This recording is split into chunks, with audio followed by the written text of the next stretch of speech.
자, 그러면 이제 그 다음 용어로 한번 가보도록 하겠습니다. 가로 5번에 보시면 이제 체납처분비라는 용어가 있죠. 체납처분비. 체납이라는 말은 아까 설명했었죠. 체납. 세금이 밀렸다 이거죠. 세금이 밀렸는데 그 밀렸다는 사실을 행정처분을 한 거예요. 처분. 행정처분을 내려서 집행하는 데 들어가는 비용을 말합니다. 그래서 거기 이제 써놨죠. 체납처분에 관한 규정에 의한 재산을 압류한다거나 보관한다거나 운반, 공매에 소요된 비용을 말하며 이거는 조세에 속하지 않는다. 그러니까 아까 뭐 가산세 붙이고 가산금 붙이고 그래도 안 내면 뭐예요? 압류하는 거죠. 그러면 압류해서 집행을 이제 하는데 그때 그 비용을 일단은 세무서나 지자체가 먼저 부담을 해야 돼요. 그걸 체납처분이랍니다. 그럼 나중에 이제 공매가 들어가서 이제 그 체납자 재산이 매각이 되면 그 매각 대금 중에서 최우선순위가 체납처분비예요. 선순위 따지면 체납처분비가 제일 먼저 변집을 하죠. 왜냐면 세무서 주머니 돈이 나간 거잖아요. 그걸 제일 먼저 이제 상계받고 그다음에 이제 순위에 따라 이제 받아내는 겁니다. 네, 그렇게 이해를 하시면 돼요. 그럼 6번 별표시 가산세와 가산금. 제가 아까 설명했었죠. 그러면 가산세가 먼저일까요? 가산금이 먼저일까요? 가산세가 먼저고 나중에 가산금이 붙는 겁니다. 그러면은 가산세는 세법에 규정하는 의무 이때 의무라는 것은 두 가지를 말합니다. 무슨 의무요? 신고 의무, 납부 의무. 신고 의무나 납부 의무를 이행을 확보하기 위하여 산출된 세액에 가산하여 징수하는 거두는 금액을 말합니다. 다만 가산금은 이에 포함하지 아니한다. 즉 가산세가 먼저 발생이 되고 나중에 가산금이 붙는 그런 구도가 되는 겁니다. 그 나중에 붙는 가산금을 먼저 발생한 가산세에다가 붙일 수는 없죠. 그러니까 가산세가 먼저 발생하잖아요. 가산세가 먼저 발생하고 그 다음에 또 안 내면은 연체이자인 가산금이 나중에 붙는 거죠. 그러면 가산금액을 여기다가 집어넣을 수는 없다 이런 얘기죠. 해석이. 그렇죠? 그 다음에 가산금에는 기억 무슨 가산금? 일반 가산금이 있고 중가산금이 있다. 그래서 일반 가산금은 몇 프로예요? 이자율이 몇 프로예요? 3%. 중가산금은 납부기한이 경과 지난 날로부터 1월이 경과 지날 때마다 체납된 조세, 국세나 지방세 1.2%를 가산하여 징수하도록 되어 있습니다. 그런 이자율이 일반 가산금이 좀 더 높지요. 그렇죠? 네. 그럼 그 다음 페이지 가보시면은 그 요약을 제가 해놨어요. 별표시해 놓으시고 그 요약을 잘 봐두시면 돼요. 자, 가산세하고 가산금의 차이가 뭐냐? 가산세는 각종 의무, 신고 의무, 납부 의무의 불이행, 이행하지 않았다 이거죠. 에 가해지는 벌가금적 성격이다. 그렇죠? 반면에 가산금은 뭐다? 연체이자다. 연체이자. 다시 말하면 가산금은 연체이자지 세금은 아니에요. 근데 가산세는 추가로 더 내는 세금이에요. 세금. 약속을 안 지켰으니까 세금 더 내라. 이런 얘기죠. 근데 그 가산금에는 체납된 조세의 3%, 중가산금은 1월이 경과 지날 때마다 체납된 조세의 1.2%, 60개월 한도로 합니다. 그러니까 많이 붙이면 최대 60개월까지 붙어. 엄청 많이 붙는 거예요. 60개월이면요. 5년 동안 붙는 거예요, 이자가. 그렇죠? 너무나 이것이 무겁기 때문에 거기 보니까 단 체납된 조세가 지방세의 경우에는 얼마? 30만 원. 국세는 100만 원 미만인 경우에는 아예 중과상금을 배제하고 있습니다. 적용을 안 하겠다는 것이죠. 자, 요 숫자들은 나중에 다 외우셔야 돼요. 지금은 그냥 이렇게 읽고만 진행하시면 되지만 나중에 다 외워 놓으셔야 됩니다. 그러면 다시 한번 설명을 드리면 이런 거죠. 만약에 요 기한이 있는데 기한이 2017년도 아까 뭐 11월 9일이다. 그런데 요 납부를 언제 했느냐? 납부를 언제 했냐면 2018년도 뭐 2월 2일 날 했다. 그러면 요때 내는 분들은 어떻게 하라는 거예요? 이자를 가산금을 더 내라. 지금 이런 얘기죠. 그러면 요때 낼 게 얼마냐면 본세하고 그 다음에 이미 부과된 가산세를 다 합쳤더니 세금이 100만 원이 된 거야. 그렇죠? 그러면 11월 9일 날 내시는 분은 그냥 100만 원 내면 끝이에요. 그런데 100만 원 내면 끝인데 요 이자를 더 내라. 지금 이렇게 돼 있습니다. 근데 이 이자에는 우리가 일반 가산금 이자가 있고 그다음에 중가산금 이자가 있다 이런 얘기예요, 지금. 그러면 이분은 100만 원에다가 가상금만큼을 더 납부하면 된다. 지금 이런 얘기죠. 이해되시죠? 자, 그러면 이때 일반 가상금은 지금 말한 대로 체납된 세금의 이자율이 몇 프로? 3%. 무조건 3% 붙이는 거야. 무조건 3%. 이 금액이 100이 되든 10이 되든 무조건 3% 붙이는 거예요. 기본 이자가 3%. 그 다음에 요 중가상금은 1개월이 지나면 1개월이 경과. 지나면 이자를 또 붙이겠다는 거예요. 1.2%. 이자를 또 붙이겠다는 거예요. 그러면 이 이자가 언제가 되냐면 경과된 월수. 경과된 월수만큼 이자를 더 내세요. 이런 거예요.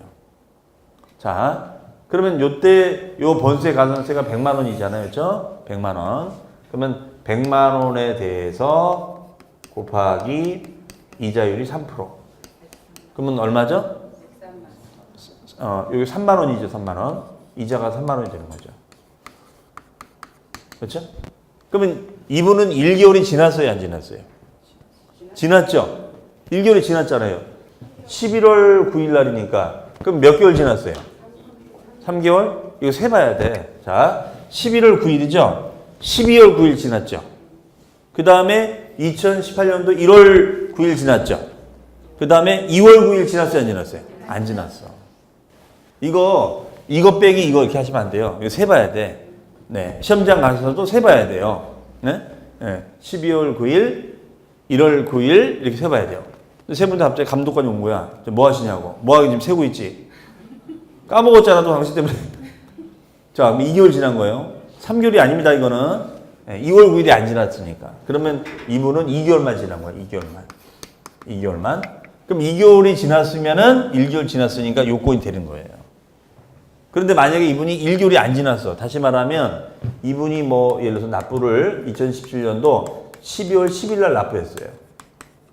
그럼 11일 납부하면은 12월 5일 날 납부했어. 그러면 1개월 지났어요, 안 지났어요? 안 지났잖아요. 12월 9일 안 지났잖아요.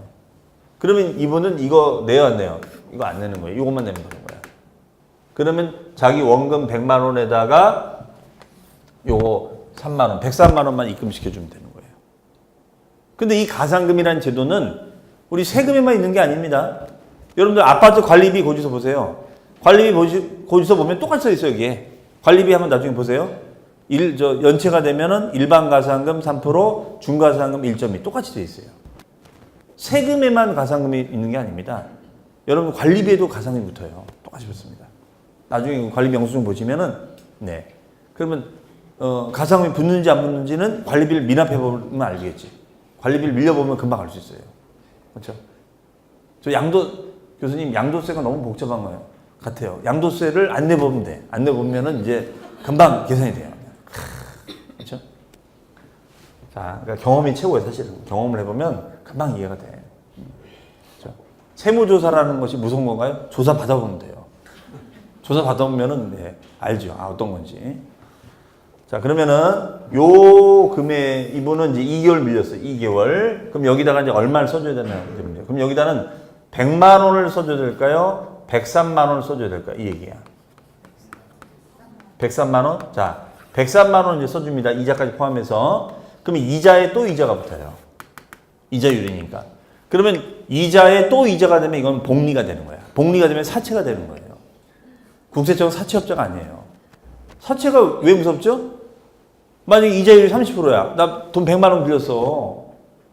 빌려줄 때는 해맑은 웃음으로 빌려주는 거죠. 갖다 쓰시라고. 네? 그럼 100만 원에 이자가 30%예요. 130만 원. 그럼 그 다음에 그걸 안 내면 이자 계산 어떻게 들어요? 130만 원에 30%. 그렇죠? 그러면 39만 원이에요. 그럼 또 안 냈다. 그럼 130만 원 플러스 39만, 169만 원에 또 30%. 그러면 그런 식으로 안 내면 금방 1000만 원 되는 거야.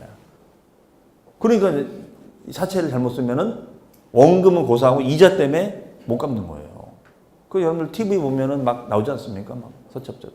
그렇죠? 그 국세청마저 이러면 안 되지. 복리를 하면 안 되지, 진짜. 응? 야, 나라가 진짜 무슨 뭐 이자 사업하는 것도 아니고 고리대금업 하는 거 아니잖아요. 그러니까 이거는 100만 원만 써줘야 되고 100만 원만. 아시겠죠? 100만 원만. 그러면 100만 원의 1.2%가 얼마일까요? 100만 원의 1%가 만 원이잖아. 12,000원. 그렇죠? 12,000원. 여기 12,000원이에요, 12,000원. 12,000원. 12,000원에 2개월 이렇게 하시면 되죠. 그러면 12,000원에 2개월이면 얼마예요? 24,000원이 되는 거죠. 24,000원. 여기 24,000원이 되는 거죠. 24,000원. 그럼 토탈 이자가 얼마예요? 54,000원. 그렇죠. 54,000원. 근데 어떤 분은 그런 분이 있어요. 아, 나 세금 안 낸다고. 뭐 마음대로 해라, 마음대로. 예, 마음대로 해버립니다. 경과점으로서 60개월까지 붙어버려요. 60개월까지. 그럼 60개월에 1.2%면 72%예요, 이자가. 그러면 72%에다 3%면 75%예요. 그럼 175만 원 되는 거예요. 5년 동안 밀리면. 그렇죠. 1,000만 원이면 1,750. 이러면 1억 7,500. 그렇죠. 사치 못지 않아요, 이렇게 되면. 그렇죠. 그러니까 세금을 무조건 밀리고 안 내는 게 능사가 아닌 거야. 이자가 엄청 붙어요. 그렇죠. 그러니까 이런 제도를 왜 만들었겠어요? 늦게 내지 말라. 어차피 낼 거 빨리 내라 이런 얘기죠. 그렇죠?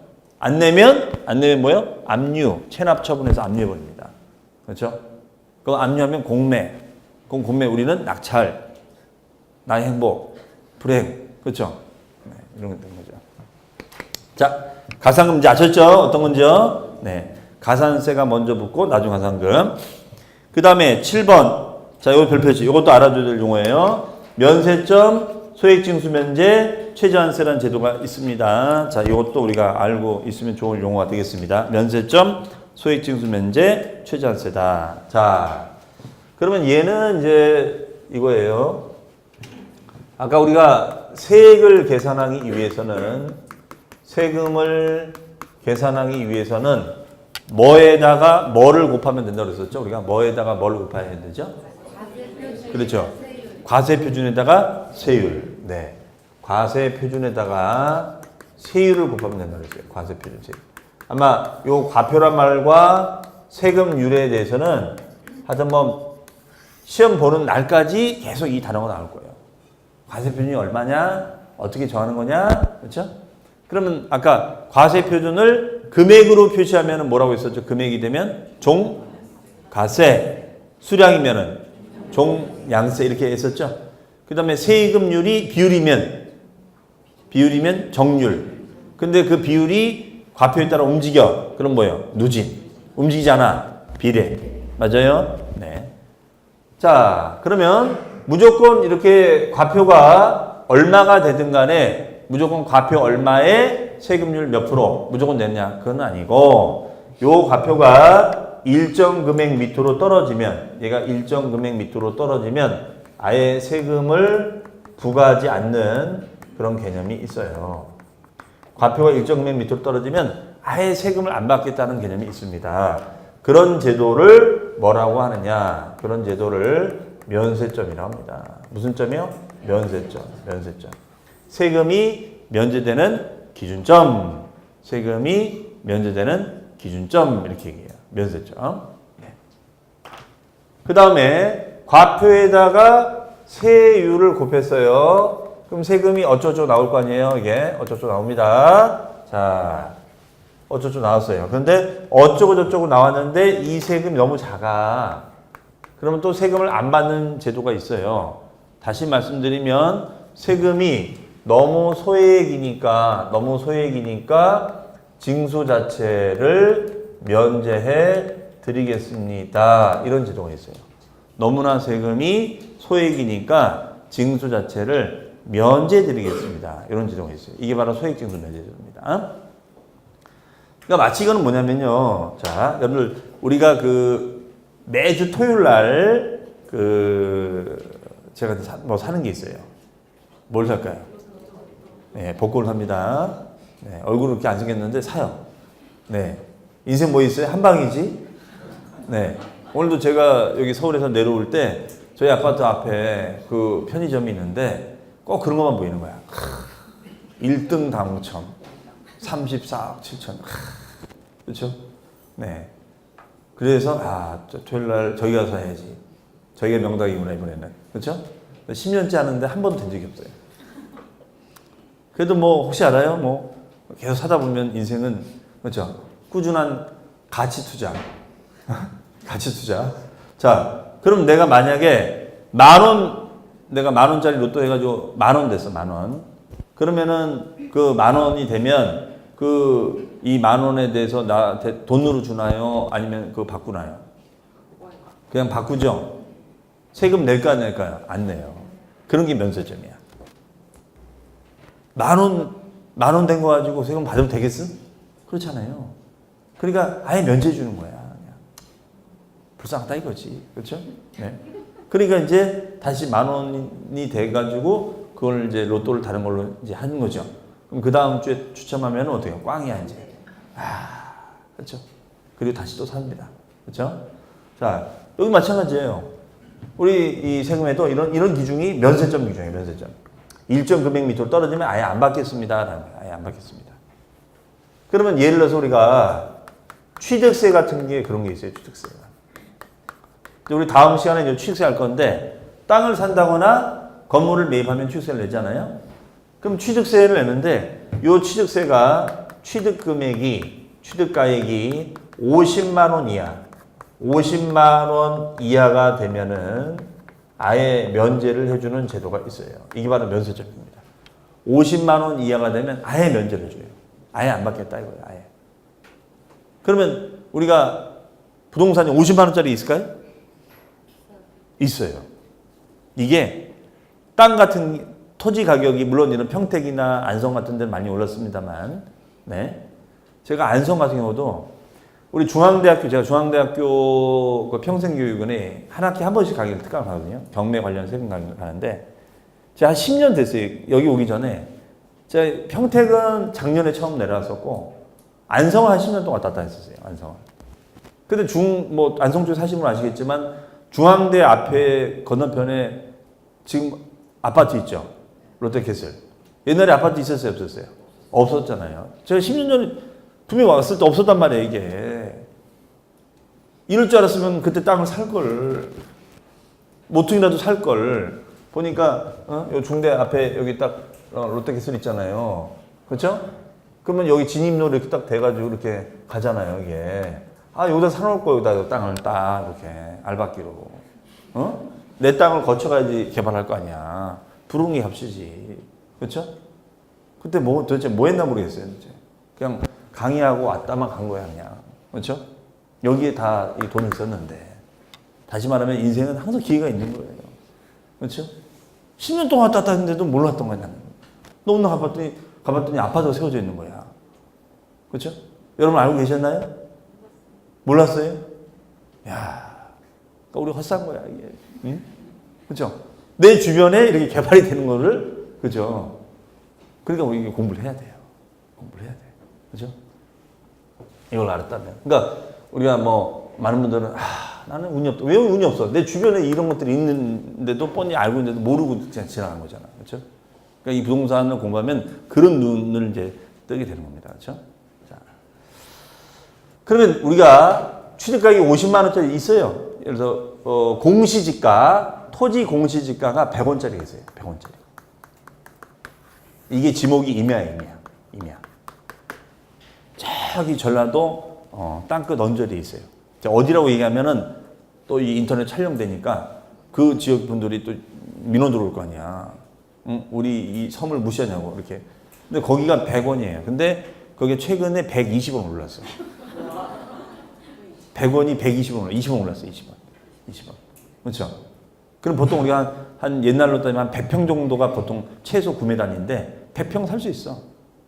한 평에 100원, 120원. 그렇죠? 그럼 50만 원이 돼야 안 돼요? 안 되겠죠. 50만 원 안 되죠.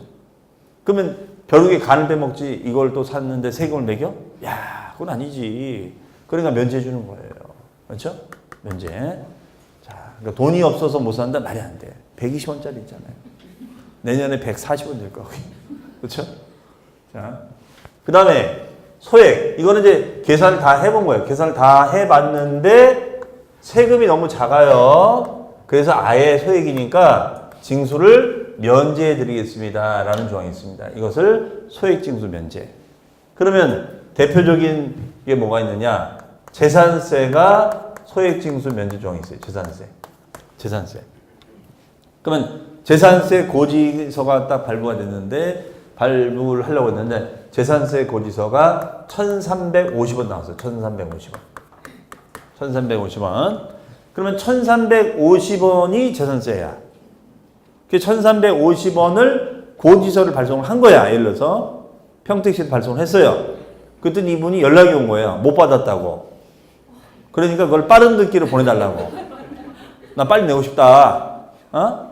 그러면 1350원이 받을 세금인데 한 번 보냈잖아. 우편비용 발송됐죠? 그 다음에 빠른 듣기를 보내달래. 와, 미쳐버리는 거야. 그럼 1350원에서 빠른 등기가 빼고 나면 남는 게 있어요, 없어요? 없죠. 마이너스에 마이너스. 더 심한 사람은 수신자 부담으로 전화를 끊어버려요. 그럼 전화비까지 그럼 평택시 다 부담해야 되는 거예요. 이해하시겠습니까?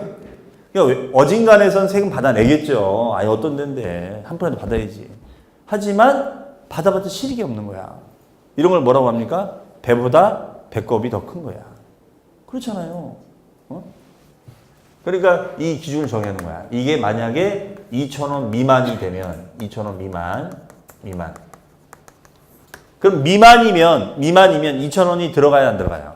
안 들어가는 거예요. 그럼 만약에 재산세가 2,000원이야. 그러면 어떻게 돼요? 걷겠다는 거야. 야, 이게 아주 그 계륵이야, 이게. 재산세 2,000원. 딱 2,000원이 된 거야, 2,000원. 근데 빠른 듣기를 보내달래. 그러면 2,000원에서 빠른 듣기 1,000원 넘잖아요, 그렇죠? 빠른 듣기가. 그러면 그거 빼고 뭐 하고 하면 진짜 몇 배원 남겠다, 그렇죠? 그러니까 요 조항이 생긴 거예요. 그래서 2,000원 미만일 때는 너무나 소액이니까 아예 징수를 면해주겠습니다. 이해하시겠죠? 그러면 소액징수 면제 제도하고 면세점 제도하고 공통점은 둘 다 안 내는 거야. 그렇죠? 다만 면세점은 아예 계산도 안 하겠다는 거예요. 당신 감이 안 되니까, 쉽게 얘기해서 당신 감이 안 되니까 그냥 아예 내지 마세요. 그냥 우리 계산도 안 할 테니까 그냥 가만히 있으세요. 그렇죠? 근데 여기는 계산해봤더니 세금이 너무 작아. 그러니까 안 내겠다. 그러니까 면세점은 계산한다 안 하는 거야. 안 하고 그냥 아예 면제해 주는 거고, 그 다음에 소액징수 면제는 계산해봤더니 너무나 작으니까 안 내는 제도예요. 결론은 둘 다 안 내는 거예요, 어쨌든. 그렇죠? 그런데 이 면세점이나 소액징수 면제하고 반대가 되는 개념이 있어요. 반대가 되는 개념. 그게 바로 최저한세라는 제도예요, 최저한세. 최저한세는 말 그대로 최저한도의 세금을 받읍시다라는 제도가 최저한세예요. 최저한도의 세금을 받겠습니다라는 제도를 뭐라고 그래요? 최저한세라고 얘기합니다. 아무리 못해도 일정 금액 밑으로 떨어지면 최저한도의 세금을 받겠습니다라는 제도를 최저한세라고 합니다. 그러면 예를 들어서 최저한세는 이런 거죠. 최저한세는 예를 들어서 등록 면허세가 있다. 등록 면허세. 자, 등록 면허세가 있어요. 그러면 등록 면허세는 자, 이 등록 면허세가 이런 경우가 있습니다. 등록 면허세를 계산해 봤더니 세금이 3,200원 나온 거예요. 3,200원. 그럼 이것이 6,000원에 미달했어요. 그럼 6,000원에 미달하면 3,500원을 받겠다, 200원 받겠다는 것이 아니라 6,000원을 받겠다는 거예요. 이게 최저한세의 개념이에요. 최저한도로 6,000원을 받겠다 이런 개념이에요. 이런 거를 뭐라고 그래요? 최저한세. 이걸 최저한세로 합니다. 이게 만약에 4,600원 나왔다. 그래도 6,000원 받겠다라는 개념을 최저한세라고 합니다. 자, 완전 반대가 되는 개념이죠. 그러니까 어떤 때는 쿨한 척 하다가 어떤 때는 끝까지 받아내겠다는 거예요. 저기는 쿨한 거고 여기는 집요한 거죠. 그렇죠? 세목의 성격에 따라 얘가 좀 집요해. 그렇죠? 등록 면허세. 등록만 해도 내라 이거야. 면허만 득해도 내라 라는 개념을 최저한세라고 합니다. 자, 그럼 거기 보시면 면세점, 이걸 다른 말로는 과세 최저한이라고 하는데요. 동그라미 과세 표준 동그라미. 과세 표준이 일정 금액 또는 수량 이하일 때는 과세하지 아니하는 기준점을 의미합니다. 반면 과세 최저한이란 주로 일정 기준 이하의 소득자에 대하여 소득연세를 면제한다는 하나의 지표가 되는 걸 말한다. 어쨌든 중요한 건 면세점이라는 용어입니다. 그러면 대표적인 사례가 취득세죠. 취득가액이 50만 원 이하일 때는 면제 주는 제도. 뭐 50만 원 이하면 50만 원까지죠. 50만 원까지는 아예 면제 주겠습니다.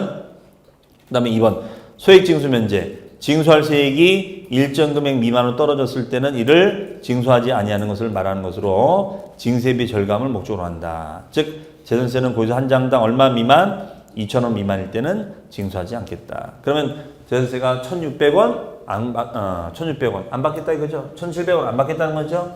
2,000원을 일단 받겠다는 것이고, 최저한세는 세금을 전혀 내지 않는 것을 막기 위하여 오히려 최저금액의 세금을 납부케 하는 것을 말한다. 따라서 등록면세는 납부세액이 6,000원 미만일 때는 6,000원을 부과하는 조항을 말한다. 자, 이해되시죠? 그러면 1번과 2번은 좀 유사한 개념이고 3번은 좀 다른 개념이죠. 그렇죠?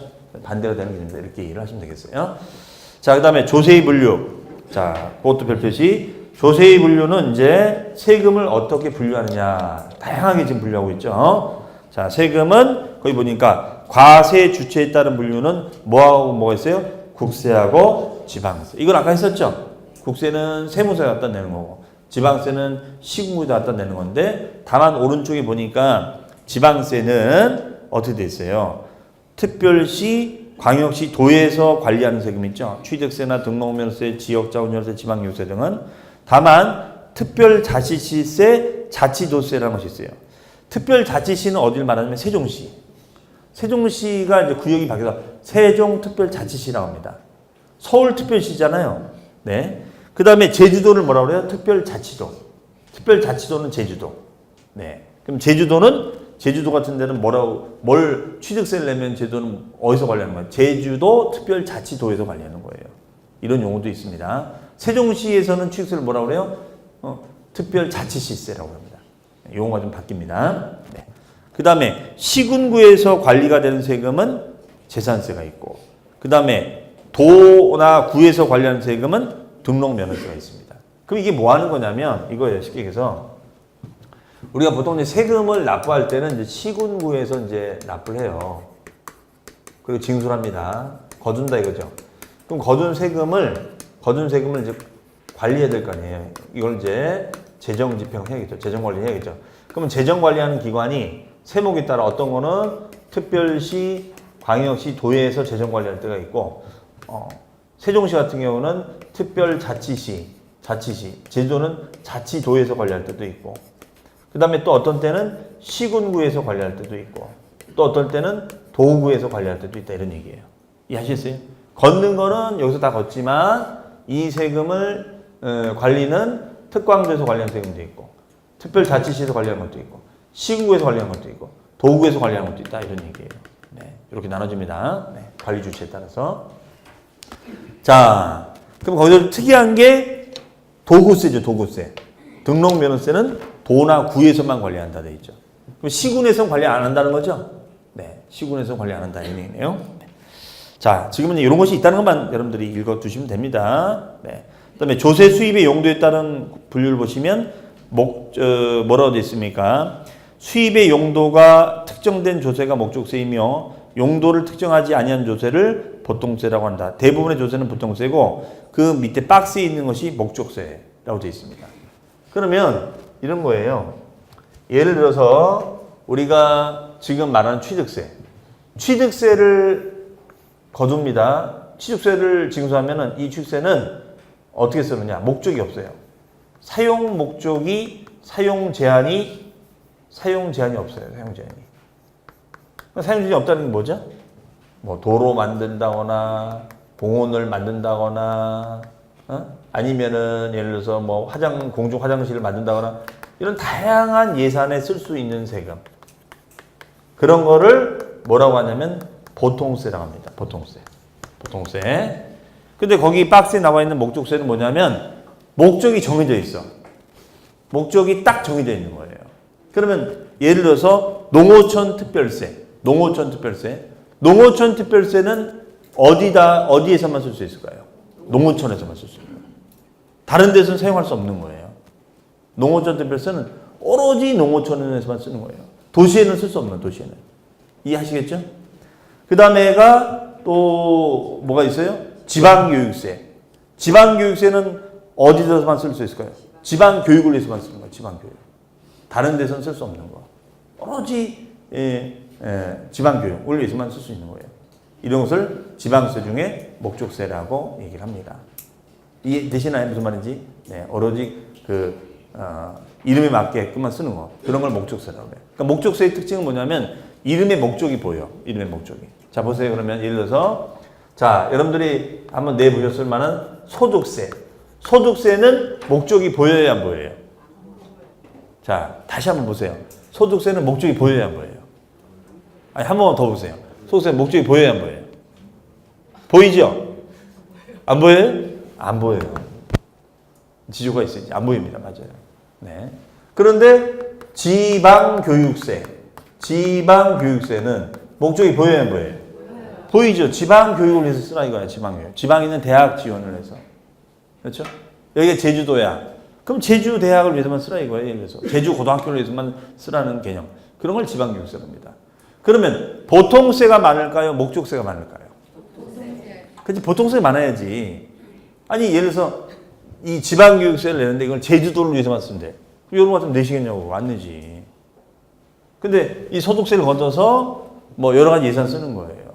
응? 아까 말했던 것처럼 도로도 내주고 안성 쪽에다 제2경부 도로도 내주고 또 멋진 공원도 만들어주고 평택항 개발에도 뭐 돈도 주세요. 그러면은 다 내겠지. 그렇죠? 그러니까 보통세가 많은 거예요. 자, 그 다음에 조세의 전가 여부. 전가는 미룬다 이거죠. 넘긴다. 세금 부담을 넘기는 거야. 전가 미루는 거. 그럼 여기 보시면은 전가를 예상하지 아니하는 조세를 직접세라 하고 입법자가 조세의 전가를 예상하여 납세무자와 담세자가 다를 거를 예정한 조세를 간접세라고 한다. 자, 이건 무슨 말이냐면요. 자, 이런 용어가 있어요. 우리 세금에는 납세 의무자라는 단어. 이건 아까 설명드렸었죠? 그 다음에 새로운 용어가 있는데 담세자라는 단어가 있어요. 담세자. 자, 그러면 담세자라는 단어는 세금을 부담하는 자를 담세자라고 그래요. 세금을 부담하는 자를 담세자랍니다. 그러면 요 담세자와 납세무자가 일치할 때도 있고 불일치할 때도 있어요. 그러면 일치하면은 이거를 직접세라 하고 불일치하면은 이거를 간접세라고 합니다. 간접세. 이렇게 얘기해요. 자, 오늘 굉장히 많은 단어들을 배우고 돌아가시는 겁니다. 네, 꼭 가서 복습하셔야 되는 걸요. 그럼 직접세는 뭐냐면 말 그대로 세금을 부담하는 자가 직접 부담하고 직접 납부하는 거를 직접세라고 해요. 직접세는 뭐예요? 세금을 부담하는 자가 직접 부담하고 직접 납부하는 걸 뭐라고 그래요? 직접세. 근데 간접세라는 세금은 뭐냐면 자, 납세 의무자와 담세자가 일치하지 않는 거. 담세자가 일치하지 않는 것을 간접세 이렇게 얘기합니다. 간접세.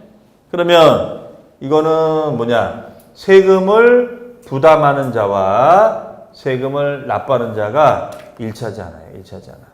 이런 걸 간접세랍니다. 세금을 납부하는 자와 세금을 부담하는 자가 일치하지 않는 것을 간접세라고 해요. 그럼 그런 경우가 있느냐? 있죠. 대표적인 세금이 우리가 부가가치세. 우리 부가가치세는 시험 범위가 아니다 보니까 안 배워요. 그러니까 우리가 안 배우고 시험 보는 게 많아요. 아까 상속세도 안 배우고 지역세도 안 배우고 부가가치세도 안 배우고 법인세도 안 배우고. 그러니까 사실 우리는 일부만 배우고 이제 합격을 하는 겁니다. 근데 실전에서 이게 또 굉장히 중요한데 요건 제가 나중에 이제 합격하시면 여러분들이 나중에 합격하시면 이제 평택 때 오실 거예요. 이제 실무 연수 교육 받도록 돼 있으니까. 그때 이제 또 보면은 이제 제가 부가가치세를 그때 알려주고 저쪽 옆에서도 이제 실무 강의 하니까 그때 알려줄 겁니다. 그때. 자, 그럼 부가가치세는 몇 프로죠? 10%. 이건 다 알고 있어 우리가. 그럼 내가 만약에 지제역 근처에 있는 이마트를 갔어요. 이렇게 이마트. 그럼 이마트 가서 내가 물건을 사. 그럼 물건 값에 부가세 10%가 들어가 있어요, 안 들어가 있어요? 들어가 있죠. 있습니다. 나중에 보세요. 부가세 포함이 돼 있어요. 그럼 부가세를 누가 부담하죠? 부가세를 누가 부담하죠? 저나 여러분이. 저나 여러분은 어떤 사람이에요? 소비자. 우리 소비자죠, 소비자. 소비하는 자죠, 소비하는 자. 그렇죠? 그러니까 어떤 분은 난 나라를 위해서 한 일이 없다라고 하는데 왜 없어요? 부가치세 얼마 많이 냈어? 그렇지 않습니까? 물건 사면 내는 게 부가치세인데. 그럼 국민의 절대 의무 중에 하나가 세금 납부잖아요. 나 세금 많이 내서 그동안. 그렇죠? 그러면 이 부가가치세를 소비자가 부담해요. 그럼 부담한 소비자인 우리가 세무서 가서 평택 세무서 냅니까? 안 내죠?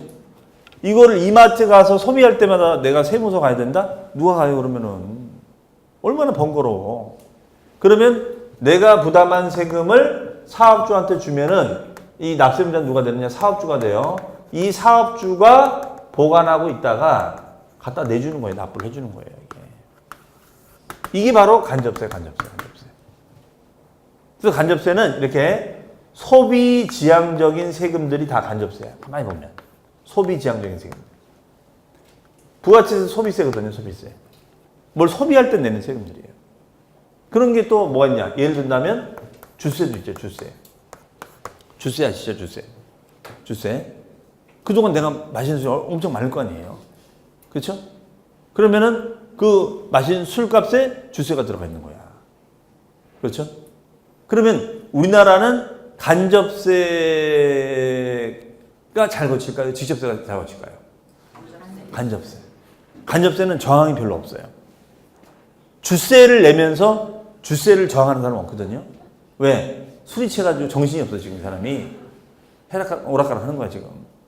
지금 주세를 내면서, 야, 내가 진짜 이 더러운 세상, 진짜 이렇게 주세를 나한테 많이 먹일 거야? 그런 분이 어디 있어요. 먹다 보면 정신을 잃어가지고 그냥, 그렇죠? 근데 술병이 늘어나면 늘어날수록 주세는 커지는 거야. 그러니까 간접세는 저항이 없어, 저항이. 우리가 물건 살 때 저항합니까? 왜 이렇게 세금이 많은 거야? 그런 거 없어요, 그냥. 물건 값이 비싸다 그런 얘기는 해도 이 저항이 없어요. 그런데 직접세는 저항이 많아. 예를 들어서 우리가 소득세. 저항이 많죠. 내가 중기업에서 사업해서 돈을 벌었어. 사업소득을 냅니다. 그러면 이걸 내라고 하면 아까운 거야. 이거 내가 열심히 일해가지고 내가 돈 번 거를 왜 지네가 다 뜯어가냐 이거지. 그렇죠? 그게 내려니까 아까운 거야. 그러니까 이제 안 내려고 하고 뭐 미납하고 피하고 이렇게 하는 거죠. 근데 얘는 별로 미납될 게 없죠. 사는 순간 다 내버리잖아요. 그렇죠? 그래서 원래 후진국으로 갈수록 간접세 비중이 높은 거예요. 선진국으로 갈수록 직접세 비중이 높은 건데 우리나라는 간접세 비중이 높은 편이야, 사실. 근데 이게 보면은 우리나라 사람 성격이 맞아. 간접세가. 왜? 우리는 금방 잊어먹거든. 그냥 세금 낼 때 탁 한번 맞으면 냈나 보다 하고 그때는 막 울고불고 하지만 또 시간 지나면 금방 잊어먹어요. 근데 직접세는 잊을만 하면 세금 내라는 거잖아. 그렇죠? 내가 연초에 돈을 많이 벌었어. 와, 연초에 세금 신고 안 하니까. 근데 연말에 장사가 안 돼. 그래가지고 이거 어떻게 해야 하는데 갑자기 신고 안 되면 날라오는 거야. 그럼 막 울고불고 장사도 안 돼 죽겠는데 진짜. 그렇죠? 그러니까 직접세는 막 안 내려고 하는 거예요. 양도소득세. 시세 차익이 막 몇 원이 났어. 그럼 세금을 많이 내야 돼, 적게 내야 돼요? 많이 내야 되지. 그런데 안 내려고 한단 말이에요. 왜? 아까운 거야. 그렇죠? 몇 억이 올랐으면 그만큼 내야지. 그런데 안 냈으면 좋겠단 말이에요. 그러니까 막 꾸미고 막 이렇게 하는 거죠. 예를 들어서 8년 이상 작용농지는 양도세가 100% 감면이거든요. 그럼 작용도 안 했으면 작용인 것처럼 한단 말이에요. 그렇죠? 그래가지고 감면 취소도 하는 경우가 많거든요. 예를 든다면. 그런 거예요. 그거 내기 싫은 거야. 그렇죠? 안 냈으면 좋겠어, 그냥. 자, 그래서 직접세, 간접세. 아셨죠? 직접세는 세금을 부담하는 자가 직접 부담도 하고 납부도 하면 직접세. 그렇지 않으면 뭐라고 한다고요? 간접세라고 얘기합니다. 그 다음에 독립된 세원의 존재 여부에 따른 분류 보니까 뭐라고 했어요? 독립세, 부가세. 자, 독립세에다가 뭐라고 쓰냐면 바늘 쓰세요. 바늘. 웬 바늘? 그럼 바늘이 가면 뭐가 가요? 실. 부가세자 쓰세요. 실. 그럼 무슨 말인지 아시겠죠? 바늘이 가면 바늘이 가면 뭐가 따라가요? 실. 바늘이 가면 실이 따라 들어가잖아요. 그렇죠? 그럼 바늘에 해당하는 세금을 우리는 독립세를 하고 실에 해당하는 세금을 부가세다라고 얘기합니다. 바늘에 해당하는 세금을 독립세, 실에 해당하는 세금을 부가세합니다. 자, 그러면 이런 지도를 왜 만들었냐? 얘가 이 세금을 받을 때 얘도 같이 딸려받자 이런 얘기예요. 그러면 예를 들어서 이거죠. 재산세가 있습니다. 그러면 재산세라는 독립세가 있으면 이 재산세라는 독립세하고 같이 움직이는 게 있어요. 그게 바로 뭐냐면 지방교육세라는 것이 있어요. 지방교육세. 근데 지방교육세는 가만히 검토해보면 얘는 목적세야. 얘는 목적세. 아까 목적세가 뭐라고요? 세금을 거두면 목적이 정해져 있다고 그랬었죠. 맞죠? 정해져 있다고 그랬어요. 그러면 자 보세요. 이 지방교육세, 이때 지방을 제주도라고 지칭한다면 제주특별자치도를 위해서만 쓰겠다는 거야. 그럼 여러분들이 평택, 안성에 사시면서 지방교육세를 제주도를 위해서만 쓰겠다라고 한다면 내시겠어요? 안 내죠. 근데 그걸 왜 냅니까? 나하고 제주도가 뭔 상관이야. 뭐 친인척이 있으면 몰라도. 그러면 얘를 독립적으로 내려면 안 된단 말이에요. 그러면 제일 좋은 게 뭐죠? 제일 좋은 게 이게 뭐예요? 이게 뭘까요? 이게 숟가락이야. 숟가락. 그러면 이거 받을 때 수저 하나 얹으면 되잖아. 무슨 말인지 아시겠어요? 그러면 재산세는 보통세야, 보통세. 그럼 보통세는 뭐예요? 평택이나 안성이나 두루두루 쓰는 거잖아요. 뭐 도로도 만들어주고 공원도 해주고. 그럼 이건 내겠다 이거지. 이거는 그래 이건 나를 위한 거니까. 그러면 이거 받을 때 숟가락 하나만 얹는 거야. 그 얹어지는 세금을 뭐라고 한다고요? 부가세. 이해하시겠죠? 이런 게 많아요. 우리 세금은 이런 제도가 많아요. 이거 받으면서 같이 딸려 받는 거야. 마치 우리가 1+1나 똑같은 거야. 그렇죠? 이거 받을 때 같이 껴서 받는 거야. 그런 부가세가 발달되어 있는 게 뭐냐면 주세가 그래요. 주세. 이 주세가 부가세가 많아요. 이 주세 받을 때 교육세도 받아요. 주세하고 교육은 뭔 상관이 있어? 그렇죠?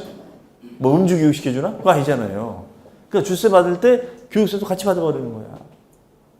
그럼 저항이 있냐? 저항이 없어요. 왜? 소리쳤다니까. 네? 그러니까 우리가 고급 양주 같은 거, 그 세금에는 엄청 많은 세금이 붙는 거예요. 막 소비세, 막 옛날 특별 소비세라고 해서 있었죠. 특소세.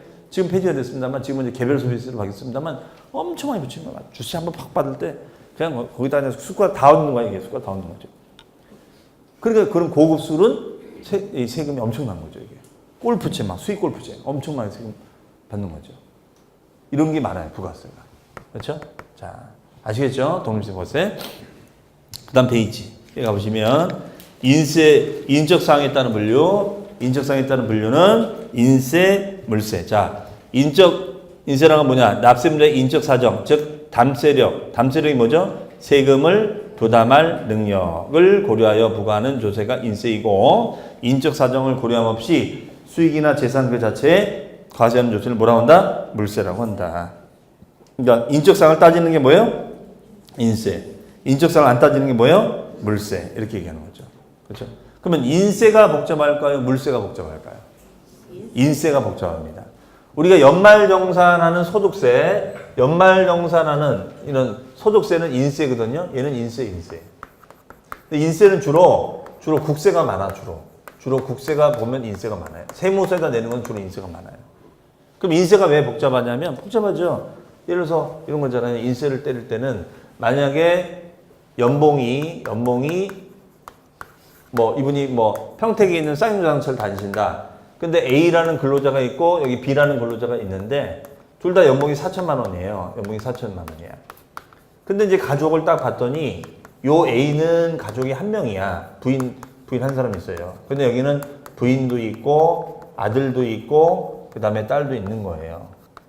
그렇게 돼 있습니다. 자, 그럼 이런 상황 속에서 놓고 봤을 때 세금은 누가 더 많이 내야 돼요? A가 더 많이 내야 돼요? B가 더 많이 내야 돼요? A가 더 많이 내야 되죠. A가. 벌써 우리는 이거 설명 안 해도 알잖아요. 왜냐면 부양가족을 생각하시는 거죠. 이분은 부양가족이 한 명이니까 똑같은 연봉이라도 얘가 더 많이 내야 되는 거 아니야. 여기는 부양가족, 인적사항을 따져야지. 부인이 있느냐, 애가 있느냐, 딸이 있느냐, 얘가 학교 다니느냐, 교육비가 들어가냐, 이걸 다 따지는 거죠.